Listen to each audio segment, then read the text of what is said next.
بسم اللہ الرحمن الرحیم۔ السلام علیکم، امید ہے آپ لوگ خیریت سے ہوں گے۔ آج کا جو ولاگ ہے وہ بالکل دو موضوعات کے اوپر ہوگا، اور ایک تو دی اکانومسٹ کی جو کہانی ہے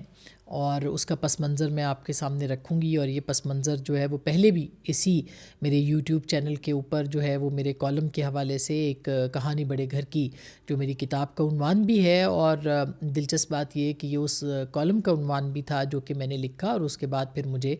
آج تک جو ہے وہ اس سے پہلے بھی کبھی بخشا نہیں گیا، مگر اس کے بعد کبھی بھی بخشا نہیں گیا۔ اس سے مجھے کوئی فرق نہیں پڑتا، اس لیے کہ صحافی کا کام ہے حقائق کو پیش کرنا اور اپنے جو فیکٹس ہیں وہ سامنے رکھنا۔ اس کے لیے کچھ بھی ہو، جس طرح بھی ہو، آپ اس کا مقابلہ کرتے ہیں اور پھر ڈرتے نہیں ہیں، تاکہ اپنی بات جو ہے وہ پہنچائی جا سکے اور پہنچ سکے۔ اور یہی اس کا فیصلہ اس وقت کا جو دور ہے، یعنی آج کا جو دور ہے، وہ اس کے ہمیشہ اس کو ناپسند کرے گا۔ وہ مخالفت بھی ہوگی، تنقید بھی ہوگی، لڑائی بھی ہوگی، گولی بھی لگ سکتی ہے، گالی بھی پڑ سکتی ہے، لیکن جب وقت گزرتا ہے تو پھر لوگوں کو پتہ چلتا ہے کہ یہ جو سچ ہے وہ اس کا کہنا اور اس کی قیمت چکانا کتنا بڑا جو ہے وہ کام ہے، اور وہ ہمیشہ بعد میں اس کا احساس کیا جاتا ہے۔ یہ میں آپ کو بتا دوں کہ پہلے میں آتی ہوں اس کہانی کے اوپر جو بڑے گھر کی ہے، لیکن جو شاہ زیب خانزادہ کے ساتھ ہوا، اور آپ نے دیکھا کہ شاہ زیب خانزادہ کے جو فیملی ہے وہ ان کے ساتھ ہے، اور وہ جس طرح سے ان کو ایک شخص جو ہے وہ انٹرپٹ کرتا ہے، پھر اس کو وہ کہتا ہے کہ آپ نے خان صاحب کے خلاف جو ہے وہ بہت پروگرام کیے ہیں، اور وہ یہ کہتا ہے کہ آپ نے ان کی اہلیہ کے بارے میں بڑی باتیں کی ہیں، اور وہ ساری ان کی فیملی کو ہراساں کرنے کی کوشش کرتا ہے آن دا ریکارڈ، اور اس کے بعد اس کو وہ پبلک کرتا ہے۔ یہ جو سارا معاملہ ہے، اس سے پہلے جو پی ٹی آئی کے بڑے مشہور ٹرول ہیں بھگوڑے، وہ اس طرح کی معاملات کو شروع کرتے ہیں، اور اس کے بعد کچھ عرصہ پہلے جب کیس نمبر 9 جب ڈرامہ جو کہ شاہ زیب خانزادہ صاحب نے لکھا ہے، اور بہترین ڈرامہ ہے، عورتوں کے حوالے سے، جو ریپ وکٹمز ہیں ان کے حوالے سے ایک بہت زبردست پروڈکشن ہے۔ سچی بات ہے، میں حیران ہو گئی کہ شاہ زیب اتنا سوچتے بھی ہیں اور لکھتے بہت اچھا لکھا ہے انہوں نے۔ یعنی میرا خود چونکہ تعلق لکھنے سے ہے، اور میں ایک ادنیٰ سی طالب علم ہوں ادب کی، تو میں یہ کہہ سکتی ہوں کہ کہانی کی بنت اور اس کے جو مکالمے اور اس کے اندر جو جان ڈالنا اور اس کو ایک آبجیکٹو کے ساتھ لکھنا، یہ ایک بہت بڑا کام ہے جو کہ شاہ زیب خانزادہ نے کیا ہے۔ ان کے اس پروگرام کی جو ایک ڈرامے کی جو شہرت تھی، وہ ظاہر ہے اسی لیے ہوئی کیونکہ لوگ نہیں دیکھتے جب کوئی ایسا ویسا ڈرامہ ہوتا ہے جو بے شک کسی نے بھی لکھا ہو۔ بہت سارے مقبول جو ڈرامہ رائٹرز ہیں ان کے ڈرامے فلاپ بھی ہوئے ہیں، اور ان کے ڈرامے فلاپ ہونے کے بعد جو ہے وہ اس کی یعنی ان کی شہرت کام نہیں آتی اس کے اندر،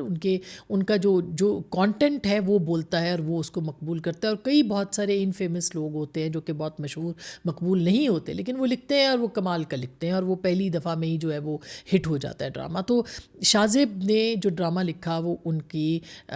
ایک سوچ، ان کی فکر اور ان کی جو آبجیکٹیویٹی ہے، جو ان کی ایک آبجیکٹو جرنلزم جسے کہنا چاہیے، اس کو انہوں نے ادب کا روپ دیا، انہوں نے مکالمے کا روپ دیا اس میں انہوں نے ڈائلاگ لکھے، اور وہ ایک اپنی شہرت کی بلندیوں پہ پہنچا۔ اس کا آغاز کیا گیا، اور وہ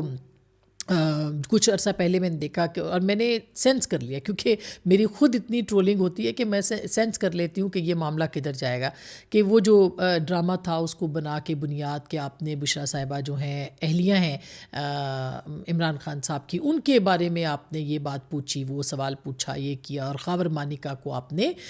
پلیٹ فارم دے دیا۔ اصل میں مسئلہ یہ ہے کہ کوئی مخالف جو پاکستان تحریک انصاف کا ہے اس کو پلیٹ فارم نہیں ملنا چاہیے۔ یہ ان کا شکوہ جو تھا یہاں سے شروع ہوا، اور آہستہ آہستہ آہستہ آہستہ جو ہے وہ اس میں جان پڑتی گئی، اور یہ پوری ایک کیمپین ہے، اور اس کیمپین کے اندر اگر کوئی سوچ رہا ہے کہ کارروائی کرنی ہے تو انسائٹمنٹ جو ہے، کیونکہ میں خود اس کا نشانہ شکار رہی ہوں، تو میں کہہ سکتی ہوں کہ ایک انسائٹمنٹ کا عنصر اس کے اندر بدرجہ اتم جو ہے وہ موجود ہے۔ اس سے پہلے مریم اورنگ زیب کے خلاف یہ ہوا ہو، یا مسجد نبوی کے اندر جو واقعات دیکھنے کو ملے، نعوذ باللہ جس طرح سے وہاں پہ یہ سب کچھ کیا گیا، وہ بھی ایک الگ کہانی۔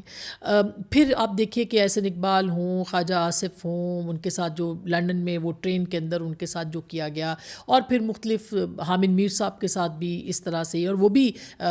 پی ٹی آئی کے سمپتھائزر تھے جنہوں نے ان کے ساتھ کیا، پھر اسی طرح سے مختلف جو صحافی ہیں ان کے ساتھ وہ کرتے ہیں اور ان کو ہراساں کرنے کی کوشش کرتے ہیں۔ یہ ایک سیٹ پیٹرن ہے کہ ایک پوری کیمپین چلتی ہے، اس کیمپین کے اوپر جو ہے وہ انسائٹمنٹ اس کے اندر ہوتی ہے لوگوں کو، چونکہ عمران خان صاحب کے جو ووٹرز ہیں یا سپورٹرز ہیں وہ تو عشاق ہیں، بقول حسین حقانی کے، وہ تو عشاق ہیں، وہ تو فدائین ہیں، وہ تو کلٹ ہے، وہ تو فالوور ایسا ہے کہ جو اس کو آپ کہہ دیں بس تو وہ پل پڑے گا۔ اور یہی ہوتا ہے کہ جب آپ ان کو انسائٹ کرتے ہیں اس کے بعد پھر آپ دیکھتے ہیں کہ ان کا ریاکشن اس طرح کا آتا ہے۔ یہ جانے بوجھے بغیر کہ یہ غیر اخلاقی ہی نہیں بلکہ یہ انتہائی بزدلانہ صورتحال ہے، یہ انتہائی بزدلانہ کاروائی ہے، یہ انتہائی جو جسے کہتے ہیں نا اپنے فیس کو چھپا کے دوسرے کے فیس کو دکھانا، یہ ایک جو کاورڈز ہوتے ہیں نا، جو بزدل لوگ ہوتے ہیں، یہ ان کی پہچان ہوتی ہے، یہ ان کی نشانی ہوتی ہے۔ تو یہ انتہائی قابل مذمت اور افسوسناک ہے۔ لیکن کیا اس سے شاہ زیب خانزادہ کو فرق پڑا ہے؟ بالکل نہیں۔ شاہ زیب خانزادہ کی عزت میں اور اضافہ ہوا ہے، شاہ زیب کی جو فیملی ہے، ان کی اہلیہ ہے، ان کی عزت میں اور زیادہ اضافہ ہوا ہے، اس لیے کہ یہ جو سب پل پڑتے ہیں یا یہ جو نشانہ بناتے ہیں، یہ جو تنقید کرتے ہیں، یہ جو گالم گلوچ کرتے ہیں، ان کا تعلق کسی فکری اس سے نہیں ہے۔ یہ وہ لوگ ہیں جو کہ کسی جو کلٹ فالوئنگ کا شکار ہے، جو کہ سمجھتے ہیں کہ وہ کسی کو پوج رہے ہیں اور اس کا دفاع کرنا جو ہے اس بت کا ان کا فرض بنتا ہے۔ وہ اس کا مطلب یہ بھی ہے کہ شاہ زیب خانزادہ کا وزن کتنا ہے، شاہ زیب خانزادہ کی بات میں کتنی جان ہے۔ اور شاہ زیب خانزادہ نے بہت بڑے بڑے لوگوں کو، ہم نے صحافیوں کو دیکھا کہ وہ کلٹ فالوئنگ کی وجہ سے انہوں نے اپنا مزاج تبدیل کر لیا، انہوں نے وہ بات کہنی شروع کر دی جو کہ لوگوں کو جو کلیپنگ پہ، لائکس پہ اور اس کے اوپر آتی تھی، ان کو لائکس ملتے تھے، ان کو توجہ ملتی تھی یا ان کو تالیاں بجلی، مگر اس کا کیا نقصان ہوا کہ ان کی جو نیوٹریلٹی تھی اس پہ حرف آیا۔ تو یہ آسان نہیں ہوتا کہ آپ ایک طرف لائکس ہیں، آپ کے پاس ایک طرف آپ کے ویوز ہیں، ایک طرف آپ کے پاس کلیپنگ ہے، ایک طرف آپ سب کچھ ہے، اس کو چھوڑ کے آپ ایک ایسا رستہ اختیار کریں جو کہ سچ کا رستہ ہے، جو حق کا رستہ ہے، اور جس کے اوپر چلتے ہوئے آپ کو تکلیفیں ہوں گی، مشکلات، ورنہ کتنا آسان کام ہے۔ میں تو جب مجھ پہ بہت تنقید ہوتی تھی میرے لکھنے بولنے کے اوپر عمران خان صاحب کے دور پہ یا اس سے پہلے مقتدرہ اور اسٹیبلشمنٹس کی طرف سے پریشر آتے تھے، تو میں یہی کہتی تھی کہ کتنا آسان ہے ہم آپ کے ساتھ مل جائیں، آپ کی بات کہنا شروع کر دیں، ہمیں بھی تعلیم ملے گی، ہمیں بھی کلیپنگ ہوگی، ہمارے اوپر بھی جو ہے وہ واہ واہ ہوگی، اور ہمیں کوئی دقت بھی نہیں ہوگی، اچھی سے اچھی نوکری، اچھے سے اچھا چینل، سب کچھ مل جاتا ہے۔ لیکن یہ مشکل کام ہے کہ آپ سماجی فستائیت، ایک تو وہ ہے نا جو کہ ہمیں پریشرز آتے ہیں حکومتوں کی طرف سے، اسٹیبلشمنٹ کی طرف سے، ایک تو وہ پریشرز ہیں، ایک پریشر جو ہے وہ سماجی فستائیت کی صورت میں ہے، جو کہ اس پریشر سے زیادہ بڑا ہو گیا کہ لوگ اپنی بات کہنا چھوڑ گئے۔ یہ جو بڑے بڑے صحافی ہیں، اور مجھے شکوہ ہے ان صحافیوں سے جو کچھ باہر بھی بیٹھے ہوئے ہیں، وہ ولاگ بھی کرتے ہیں، وہ لکھتے بھی ہیں، ان سے مجھے شکوہ یہ ہے کہ آپ ہمیشہ پاپولر ویو کے ساتھ چلتے ہیں۔ آپ نے کبھی بھی ان صحافیوں یا سماجی فستائیت کے اوپر اپنا قلم نہیں اٹھایا، آپ نے کبھی اپنے ولاگ جو ہیں وہ سماجی فستائیت کے خلاف جو ہے وہ نہیں، آپ نے اس کو فوکس کیا کہ یہ کتنا بڑا لوگوں کے گھروں کے ایڈریس پبلک کرنا، جیسے میرے ساتھ ہوا ہے، لوگوں کے بچوں کے نام بتا دینا، جیسے میرے بچوں کو نشانہ بنا کے اس کی تضحیک کی گئی ہے، بار بار کی گئی ہے۔ ادھر ہی ایک خاتون صحافی نما کارکن ہے جو ہمارے سامنے آنکھوں کے سامنے صحافی بنی ہے، وہ آئے دن لوگوں کے بچوں کے نام لے کے یہاں پہ ٹویٹ کرتی ہیں، اور یہ اندر سے سب جو ہے یہ کھاتا کہیں اور سے بھی چلتا ہے۔ مثلاً جو شہباز گل کر رہے ہیں، یہ شہباز گل جو کر رہا ہے، یہ کیا پاکستان تحریک انصاف کی حمایت میں کر رہا ہے؟ میرا خیال ہے اعزاز سید صاحب نے سٹوری بتائی ہے، ان کے اوپر وہ پل پڑے ہیں، لیکن یہ ایک پوری سوچی سمجھی ترتیب ہے، ایک پورا کھیل ہے جس کو کہ کھیلا جا رہا ہے۔ ویوز بھی لو، آپ فالوئنگ بھی لو، آپ کسی کو گالی بھی نکال دو، لوگ آپ کے خلاف بھی نہ بولیں، اور پھر آپ اندری سب کو ان کا مخالف بھی بنا دو۔ پاکستان تحریک انصاف کے مخالفین میں اضافہ ان کے سوشل میڈیا نے کیا ہے۔ ان کے سوشل میڈیا کو کون چلاتا ہے، یہ ایک بہت ہی گہری بات ہے، اس پہ میں ابھی نہیں آؤں گی، مگر ہمارے پاس انفارمیشن ہے اس کے اوپر کہ کون اس کا بینیفیشری ہے، کہ پی ٹی آئی کے خلاف لوگ رہے، عمران خان جیل میں رہے، اور یہ ساری جو ٹرولنگ کمپنی ہے یہ کس کے انڈر ہے. مثلاً بشرا صاحبہ جو ہیں عمران خان صاحب کی اہلیہ, مثلاً میں نے جب کالم لکھا تھا کہانی بڑے گھر کی تو میں نے تو ان کا کہیں ذکر بھی نہیں کیا تھا. میرا جو بطور صحافی میرا کام تھا کہ D G I S I کی تعیناتی کے اندر جو پرائم منسٹر کا جو ایکشن تھا, جو پرائم منسٹر کر رہے تھے, اور پرائم منسٹر کیا کر رہے تھے, وہ فیصلے کہیں اور سے ڈکٹیٹ ہو رہے تھے. وہ فیصلے ان کی اہلیہ کریں جو کوئی بھی کرے, ان کی اہلیہ کر رہی تھی, مگر وہ جب ان کو میں نے جب ہائی لائٹ کیا تو میرے خلاف پوری ایک کیمپین, ایک منظم کیمپین کی, اور اس کو بشرا بی بی کی طرف موڑ دیا گیا اس پوری کیمپین کو. اب اس کے پیچھے کون تھا, ہو سکتا ہے, میری اطلاعات ہے کہ بشرا صاحبہ نے بھی یہ کہا کہ مجھے جو ہے وہ اگزامپل بنا دیا جائے, اس کو اتنا وہ کریں کہ کوئی اور بھولے نہ اس معاملے کے اوپر. لیکن جو اس کے علاوہ کون بینیفیشری تھا, اور یہ بشرا صاحبہ کی ہمدردی دکھاتے ہوئے صحافیوں کو جو پی ٹی آئی کے ساتھ متنفر کر رہا ہے, اس کے پیچھے کس کا ایجنڈا ہے. تو میں خیال ہے وقت آنے کے اوپر اس کے اوپر بھی بات کریں گے. خبریں ہمارے پاس ساری ہیں. جہاں تک رہی بات اکانومسٹ کی کہانی کی, اکانومسٹ کی جو سٹوری ہے یہ ظاہر ہے کہ میں نے اس کے اوپر ٹویٹ بھی کیا کہ یہ کوئی میں نے تو 2021 میں لکھی جب عمران خان وزیر اعظم تھے اور پورے کرو فر کے ساتھ وزیر اعظم تھے, جب ہر روز ہمیں دھمکیاں آتی تھیں, ہمارے خلاف ٹرولنگ ہوتی تھی, ہمارے پیچھے لگے ہوئے ہوتے تھے, ہر طرح کی انویسٹیگیشنز ہوتی تھیں, ہمارے خاندانوں کی, ہمارے بہن بھائیوں کی, سب کی انویسٹیگیشنز, تحقیقات ہوتی تھی کہ کچھ ملے اور ہم ان کو جو ہے وہ پکڑیں. تو ہم تو اس وقت نہیں ڈرے, ہم نے اس وقت بھی لکھا کہ یہ سب کچھ جو فیصلے ہیں اور جو وہ مرضی کرتے رہیں, وہ کالے بکرے دیتے یا وہ کچھ بھی کرتے, لیکن جب آپ کی اسٹیٹ, آپ کی حکمرانی اس طرح کی چل رہی ہو, آپ کا طرز حکمرانی یہ ہو, تو پھر سوال بنتا ہے حاکم سے. اور ہم نے حاکم سے ہی سوال کیا تھا. بشرا صاحبہ اس کے اندر آ گئی بیچ میں, اگر وہ اس معاملے کے اندر ہے تو یہ ان کا معاملہ تھا وزیر اعظم کے ساتھ. میرا معاملہ وزیر اعظم کے ساتھ ہے جو کہ سو کالڈ ووٹ لے کے آئے تھے, اور وہ اپنی جو معاملات تھے وہ اس طرح سے چلا رہے تھے جو کہ اب ایکسپوز ہو رہے ہیں. اکانومسٹ کوئی چھوٹا میگزین نہیں ہے, اور 1843 بھی اسی کے ساتھ ایک لائف سٹائل میگزین ہے, مگر اکانومسٹ کے ساتھ جڑا ہوا ہے, ایسے ہی جیسے دا نیوز ہے اور دا نیوز کے ساتھ جو میگ جڑا ہوا ہے. تو یہ نہیں ہوتا کہ آپ کہیں کہ اتنا بڑا جو رسالہ ہے اس نے کوئی ایسے ہی ہوا میں باتیں کر دی ہیں. یہ باتیں ہو رہی تھیں اسلام آباد میں, لوگوں کو یہ بات پتہ تھی. اس سے پہلے ایک رپورٹر ہے, انہوں نے ٹویٹ بھی کیا ہوا ہے, اسرار راجپوت, وہ نیشن میں یا نوائے وقت میں کام کرتے تھے, انہوں نے یہ لکھا ہے, ان کی ٹویٹ بھی انہوں نے بتائے ہیں کہ ان کے پاس یہ 16 تاریخ کو یہ کہانی جو ہے چھپی. میں نے یہ میرے خیال ہے 19 یا 20 کو یہ میں نے کالم لکھا, اور صرف انہوں نے نہیں, اسلام آباد کے تقریباً ہر بڑے صحافی کو یہ باتیں پتہ تھیں, یہ خبریں پتہ تھیں. اور وہ ان میں سے تھا ایک نوجوان جس نے کہ اس کو ٹویٹ بھی کیا, اس نے خبر بھی چھاپی, اور میرے پاس بھی یہ خبر تھی. میں نے خود اپنے